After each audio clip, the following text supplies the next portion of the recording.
अस्सलाम वालेकुम दोस्तों, मैं हूं एयाज यूसुफ और मैं आपको इस YouTube channel Ayaz learning point पर खुश आमदीद कहता हूं।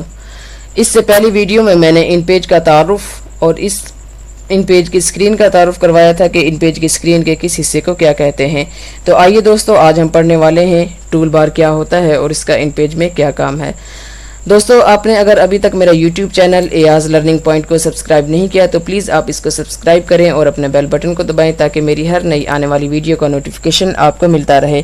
तो आइए दोस्तों, आज हम अपने सबक का आगाज़ करते हैं। इन पेज को ओपन करते हैं डबल क्लिक के साथ। ये हमारे सामने एक स्क्रीन आई है। ये इन पेज की ओरिजिनल स्क्रीन नहीं है, यहाँ पर हम वर्किंग नहीं कर सकते। इसके बारे में मैं अपनी पहली वीडियो में डिटेल के साथ बात कर चुका हूँ।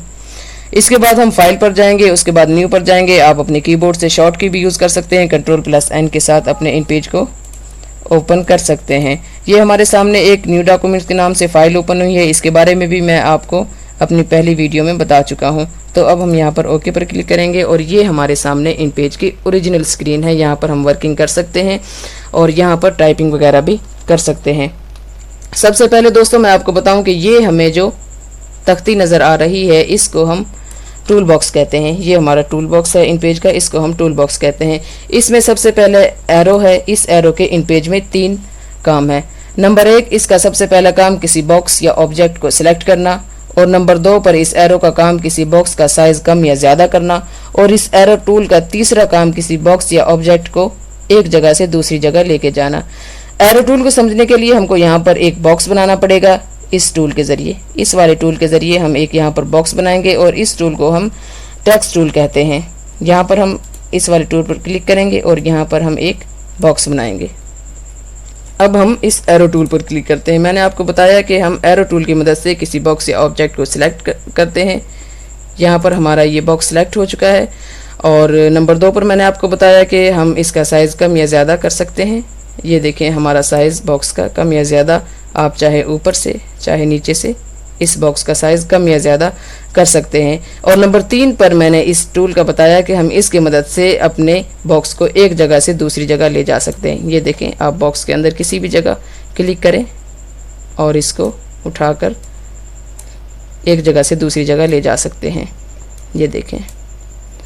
इसके बाद है हमारे पास ये हैंड टूल, इसको हम हैंड टूल कहते हैं। इसके बारे में मैं आपको बताऊं, हैंड टूल का काम है किसी फाइल को राइटिंग मोड में लेके जाना। अगर आपकी मौजूदा फाइल में, ये वाली हमारी मौजूदा फाइल है, इसमें कर्सर नहीं है तो आप टाइपिंग नहीं कर सकते। देखें, हमारे पास कर्सर मौजूद नहीं है, इस बॉक्स में मौजूद नहीं है और इस बॉक्स में मौजूद नहीं है। अगर मैं अपने कीबोर्ड से कुछ टाइप करूँ, ये देखें यहाँ पर टाइप नहीं होता, क्योंकि हमें यहाँ पर इस हैंड टूल की मदद लेनी पड़ेगी। हमने हैंड टूल पर क्लिक किया और यहाँ पर क्लिक किया। ये देखें, हमारा कर्सर यहाँ पर आ चुका है। अब हम यहाँ पर जो चाहे टाइपिंग कर सकते हैं और अब बॉक्स में भी चाहें तो आप टाइपिंग कर सकते हैं इस वाले हैंड टूल की मदद से। और इस हैंड टूल का जो दूसरा काम है वो पिक्चर बॉक्स को सिलेक्ट करना, और इसके बारे में मैं इंशाल्लाह आपको नेक्स्ट वीडियो में बताऊंगा कि पिक्चर बॉक्स को कैसे सिलेक्ट किया जाता है। इसके बाद पर हमारे पास नंबर 3 पर ये जो टूल आपको नज़र आ रहा है इसको हम रोटेट टूल कहते हैं, रोटेटिंग टूल। इसकी मदद से हम जो है इस रोटेट टूल की मदद से यहाँ पर क्लिक करेंगे, उसके बाद हम रोटेट टूल पर क्लिक करेंगे और अपने बॉक्स पर आएंगे।